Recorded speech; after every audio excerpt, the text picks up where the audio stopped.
Welcome dear student. इसके पहले की वीडियो में हमने न्यूटन्स के लॉ, सेंट्रीपिटल फोर्स और सर्कुलर मोशन इन टॉपिक को कवर किया था। अब हम आगे बढ़ रहे हैं केपलर्स लॉ की तरफ। तो केपलर लॉ आपके बुक में कुछ इस तरह से है। Planetary motion had been observe by astronomers since ancient time.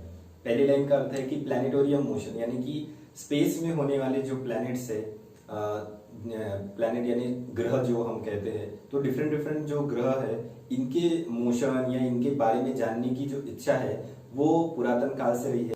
जो हमारा भारत का पंचांग है, जिसके थ्रू जन्म कुंडलियां वगैरह देखी जाती है, तो ये सबसे ज्यादा पुरातन कह सकते हैं क्योंकि इसमें ऐसे ऐसे ग्रहों के बारे में इंफॉर्मेशन है जो टेलीस्कोप के डिस्कवरी के पहले के हैं। जैसे प्लूटो, टेलीस्कोप के डिस्कवरी के बाद पता चला कि 9 प्लैनेट्स है और उसके बारे में इंफॉर्मेशन, लेकिन हमारे ग्रंथों में या जो पंचांग है उसमें प्लूटो को बहुत पहले से, जिसका यम नाम से दिया गया था, जो बहुत पहले से है, तो बहुत ज्यादा एडवांस तरीके से पुराने जमाने से जो है वो स्पेस को ऑब्जर्व किया जा रहा है। सो यहाँ पर भी देखते हैं कि वो प्लैनेट की जो मोशन है उनको ऑब्जर्व किया जा रहा है। Before Galileo all observation of the planet's position were made with naked eye। Galileo की टेलीस्कोप डिस्कवरी के पहले जितना भी मेजरमेंट या जितने भी ऑब्जर्वेशन होते थे वो खुली आंखों से, यानी आंखों की क्षमता से जितना हम देख सकते थे, जितना हम ऑब्जर्व कर सकते थे, जितना अनुसरण कर सकते थे उन चीजों का, हमने उतना किया। By the 16th century a lot of data were available about the planetary position and motion। 16वीं सदी आने तक, 16th सेंचुरी आने तक जितने भी पुराने लोग थे और उनका जो डाटा था या थ्योरी थी उनको कलेक्ट करके इतनी ज्यादा इंफॉर्मेशन हो गई थी कि हम स्पेस के बारे में जानकारी रख सकते थे। Johannes Kepler study this data, और केपलर ने इस डाटा को स्टडी किया। He notice that the motion of planet follows certain law. उसने उन सारी थ्योरी को जो 16वीं शताब्दी तक लोगों ने जमा की थी, उस सारी थ्योरी को केपलर ने स्टडी किया, पढ़ाई की, और उसके बाद उसने कुछ ऑब्जर्वेशन निकाला। He notice that the motion of planet follow certain law. उसने देखा कि कुछ नियम जो है वो फॉलो करते हैं, कुछ ऐसे उसने पॉइंट्स देखे कि वो कुछ नियम के अंदर फिट हो रहे थे। ही stated 3 law describing planetary motion, और उन ऑब्जर्वेशन से केपलर ने ऐसे 3 लॉ दिए जो प्लैनेट्स की मूवमेंट के बारे में या उसके नेचर के बारे में थे। These are known as Kepler law which are given below, और इनको केपलर लॉ के नाम से जाना जाता है और जो नीचे दिए हुए हैं। सबसे पहले डू यू नो के अंदर हम केपलर ने जो इलिप्स दिया था उसके बारे में समझते हैं। तो यहाँ डू यू नो में देखिए, यहाँ जो ये फिगर में दिया हुआ है ये एक कोन है, और इस कोन को यहाँ पर 2 जगह कट करते हुए बताया। पहला कट जो है वो सीधा है और यहाँ जो बनने वाला डायग्राम है वो सर्कल है। अगर हम किसी कोन को सीधा काटते हैं तो जिस तरह यहाँ बॉटम में सर्कल है वैसे ही यहाँ पर भी सर्कल बनेगा, लेकिन अगर उसको तिरछा काटा जाए तो ये जो डायग्राम आप देख रहे हो यहाँ बना हुआ, ये है इलिप्स, और ये एरो दिखा रहा है कि वो इलिप्स जो है वो कुछ इस तरह से दिखाई देता है। अब इलिप्स के बारे में जो जानकारी है इसके ऊपर मैं आपको एक वीडियो दिखाने वाला हूं। पहले आप देखिए कि ये जो इलिप्स होता है ये किस तरह से बनता है, या ये जो पोजीशंस है ये किस तरह से होती है, फिर मैं आपको ये पढ़ाता हूं। सो डियर स्टूडेंट, अभी हमने जैसे केपलर्स लॉ की डेफिनेशन या केपलर्स लॉ को पढ़ा। सबसे पहले आपको केपलर लॉ को पढ़ाने के पहले मैं बता देता हूँ कि इलिप्स जो है वो किस तरह से ड्रॉ किया जाता है। तो यहाँ पर मैंने एक कार्डबोर्ड के ऊपर ये 2 पेन और एक लाइन ड्रॉ की हुई है। यहाँ जो ये दोनों पेन हैं ये F1 F2 2 फोकल पॉइंट को यहाँ पर रिप्रेजेंट कर रहे हैं, और जो डिस्टेंस है ये एग्जैक्टली मैंने लिया हुआ है 6 इंचेस का।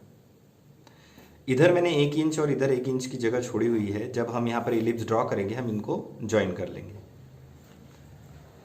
इन दोनों F1 और F2 के ऊपर ये जो निडल के तौर पर मैंने पेन यूज किए हुए हैं, इसके अंदर मैंने एक फ्री रोटेटिंग थ्रेड यानी रस्सी को बांधा हुआ है। ये पूरी तरह से घूमते उसके चारों तरफ घूमने वाली होनी चाहिए, ये फिक्स नहीं होनी चाहिए। तो ये जिस तरह मैंने यहाँ लगाई है दूसरे तरफ भी उसी तरह से ये लगाई हुई है। अब इलिप्स कैसे ड्रॉ होता है, तो मान के चलिए कि ये जो दो पॉइंट है ये इमेजिनरी फोकस है किसी इलिप्स के, और ये जो थर्ड पेन है ये हमारे लिए उस प्लैनेट या ऑब्जेक्ट का काम कर रहा है। तो किसी भी पॉइंट पर हम इसको लेते हैं, मैं ड्रॉ करते समय यहाँ रुक जाऊंगा क्योंकि ये जो रस्सी है देखिए, जब मैं इसको ड्रॉ करूंगा तो ये यहाँ अड़ जाएगा। सो फिर आपको इसको इधर साइड लेना है और फिर यहाँ से ड्रॉ करना है। तो मैं आपको बताता हूँ कि इलिप्स किस तरह से ड्रॉ होता है। तो ये आपका पॉइंट है।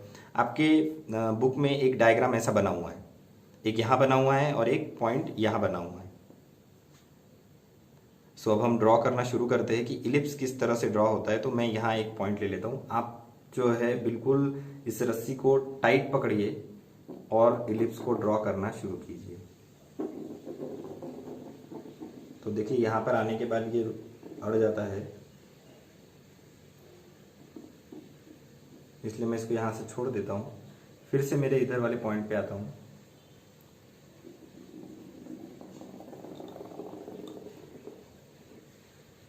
अब हम दूसरे साइड इसको लेंगे।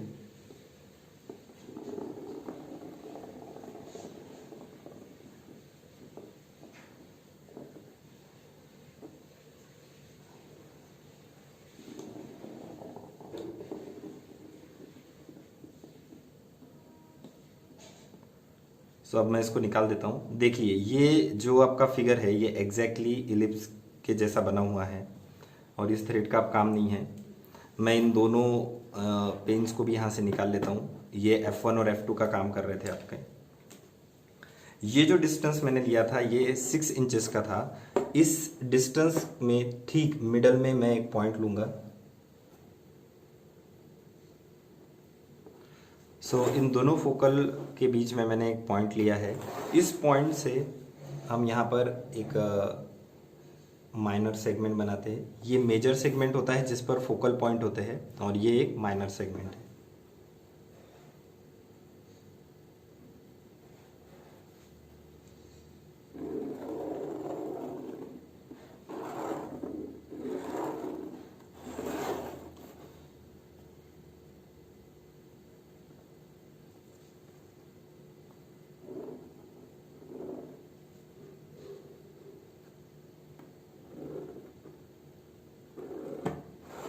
तो ये आपका इलिप्स तैयार हो गया है। मैं वापस से इन पेन को यहाँ पर फिक्स कर रहा हूँ क्योंकि आपको और भी चीज़ इसमें समझानी है। तो जैसा कि आपके बुक में दिया है, इन दोनों फोकल पॉइंट्स का जो यहाँ से डिस्टेंस, यानी यहाँ पर मैं अगर कहीं पर भी एक पॉइंट के ऊपर यहाँ उस प्लैनेट को रखता हूँ, तो जैसे ये हमारा एक पोजीशन है, मैं यहाँ पर सर्कल कर देता हूँ। ये हमारा प्लैनेट जो है पहले ए पोजीशन पर था, उसके बाद हमारा प्लैनेट जो है वो यहाँ बी पोजीशन पर पहुंच गया।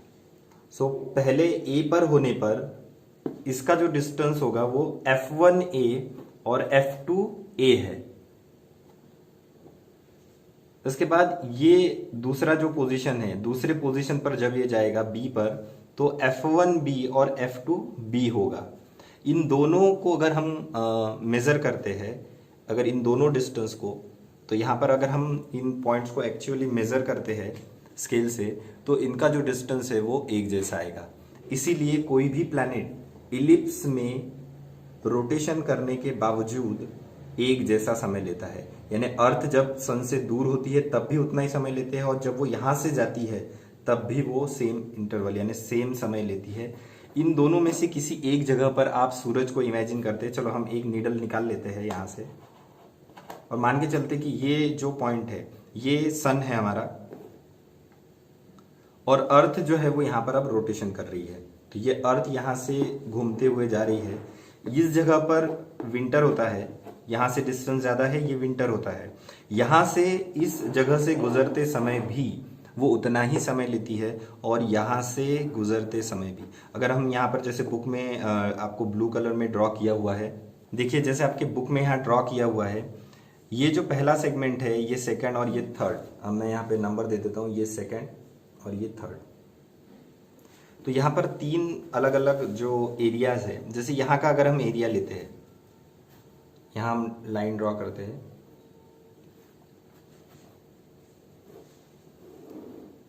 कि ये जो सेगमेंट है, ये फर्स्ट वाला, यहाँ से निकलने वाला समय प्लस यहाँ जो टाइम इंटरवल है, तो यहाँ से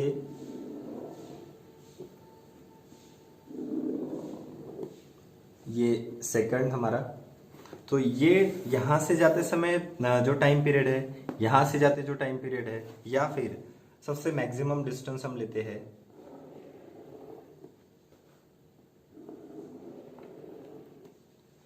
ये आपका थर्ड है। जैसे आपके बुक में दिया हुआ है, ये जो पहला सेगमेंट है ये लेते हैं ए बी।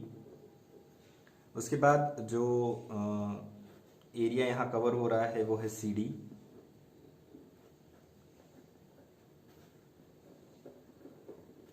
हमने प्लैनेट को जो नाम लिए थे उसको सर्कल कर लेते ताकि वो डिफरेंट लगे, सी डी। और उसके बाद ये जो लास्ट सेगमेंट है ये ई एफ। सो यहाँ जितने भी ये हमने जो एरिया के सेगमेंट निकाले, जैसे कि यहाँ पर A F one B, C F two D और यहाँ ई एफ टू एफ, तो ये जितने भी यहाँ पर जो एरियाज या सेगमेंट है ये इक्वल टाइम पीरियड के अंदर ही कवर किए जाएंगे। जैसे अगर यहाँ से ए से बी तक जाने के लिए मान के चलिए कि ये जो सरकमफरेंस का डिस्टेंस अगर 2 मंथ का है, तो 2 मंथ में जहाँ यहाँ जितना समय लगेगा यहाँ पर भी उतना ही समय उस प्लैनेट को अपना पथ पूरा करने के लिए लगेगा। तो ये जो इलिप्स का मॉडल था या जो थ्योरी थी, ये कैपलर ने अपने मॉडल में बताई थी, लेकिन वो इसका एक्सप्लेनेशन नहीं दे पाए कि क्यों वो इसी तरह से इलिप्स बनाते हैं या इस तरह का वो दो दो फोकल लेंथ को फॉलो करते हैं। इसका एक्सप्लेनेशन जो है वो न्यूटन ने दिया था, और न्यूटन ने ग्रेविटी और मैथमेटिक्स दोनों को मिक्स करते हुए कैपलर के इस लॉ को समझाया था। आई होप कि आप समझ गए होंगे। मैं इसको फिर से एक बार समझा देता हूँ कि ये जो इलिप्स है इसके ऊपर हमारा ये जो प्लैनेट है ये ए और बी पोजीशन पर हमने निकाल के बताया है। यहाँ पर अगर मैं डिफरेंट दूसरे पेन से आपको बताता हूँ कि अगर इन दोनों का डिस्टेंस अगर हम काउंट करते हैं तो वो कितना होगा। तो ये जो रेड लाइन है F1A, और यहां से हम एक लाइन ड्रॉ कर रहे हैं जो आपकी है AF2। उसी तरह से F1B और उसके बाद BF2। तो हम इन डिस्टेंस को यहां पर मेजर करते हैं। ये जो होते हैं ये आपका लॉ फॉलो करेंगे, F1A plus F2A is equal to F1B plus F2B। अगर ये बहुत सारी पोजीशन भी होती है तो भी हर बार जो दोनों डिस्टेंस है यहाँ से दोनों फोकल लेंथ से उनका एडिशन ये हर पॉइंट पर उसका एक जैसा होगा। तो हम यहाँ पर एक डेमो के लिए काउंट कर सकते हैं। मे बी इस छेद के बड़े होने के कारण मेजरमेंट थोड़ा कम ज़्यादा है, लेकिन लगभग वो सेम ही रहेगा। तो यहाँ पहला जो मेजरमेंट है हमारा वो 12 सेंटीमीटर के आसपास आया है, और ये लगभग 18 है। इसके बाद देते हैं, सो यहाँ पर हम अगर कैलकुलेट करने के लिए रखें तो F1 इंटू F1A, सो यहाँ F1A जो है हमारा वो आया था 12 प्लस F2A जो है वो हमारा आया था 18। देखते हैं कि क्या ये आता है। लगभग एक जैसा होगा क्योंकि निडल और पेन के कंपेयर में ये जो छेद है वो बड़ा हो गया, तो हम इसको बराबर काउंट नहीं कर पा रहे हैं। यहाँ देखते हैं ये भी लगभग हमारा 18 है, यानी F2A जो है वो हमारा 18 आया है, प्लस अगर हम इसको ड्रॉ करते हैं या इसको काउंट करते हैं तो देखिए लगभग 11.5 है। तो मैं इसको 12 ही लेता हूँ क्योंकि हमारा मेजरमेंट जो है वो बराबर यहाँ काउंट नहीं हो पाया है। सो देखिए यहाँ पर दोनों डिस्टेंस को हम अगर ऐड करते तो ये आया 30 और ये भी आया 30। सो इस तरह से आप इलिप्स को अंडरस्टैंड करने के लिए ये एक्टिविटी घर में परफॉर्म कर सकते हो। आपको बस लेना है 2 निडल लेना है। मैंने यहाँ पेन लिया था, आप बहुत छोटे निडल ले सकते हो जिसमें आपका जो थ्रेड है वो इजीली मूवमेंट कर सके। आपको इलिप्स ड्रॉ करते समय ध्यान में रखना है कि जब आप इलिप्स ड्रॉ करोगे तो यहाँ पर वो रुक सकता है, इसलिए जितना छोटा निडल होगा आपकी जो थ्रेड है वो इजीली इसके ऊपर से मूव करेगी। तो आप एकदम ग्राउंड लेवल यानी इस सरफेस के लेवल वाला यहाँ पर निडल लगा सकते हैं और इसको ड्रॉ कर सकते हैं। तो इस तरह का मैकेनिज्म जो है वो कैपलर्स लॉ ने दिया था। आई होप कि आप ये समझ चुके होंगे। अब बढ़ते हैं आगे। तो जैसे कि अभी आपने देखा कार्डबोर्ड के ऊपर मैंने इस एलिप्स को डिस्क्राइब करके बताया कि किस तरह से प्लैनेट्स के जो पोजीशन है या ये जो फोकल पॉइंट है ये किस तरह से वर्क करते हैं।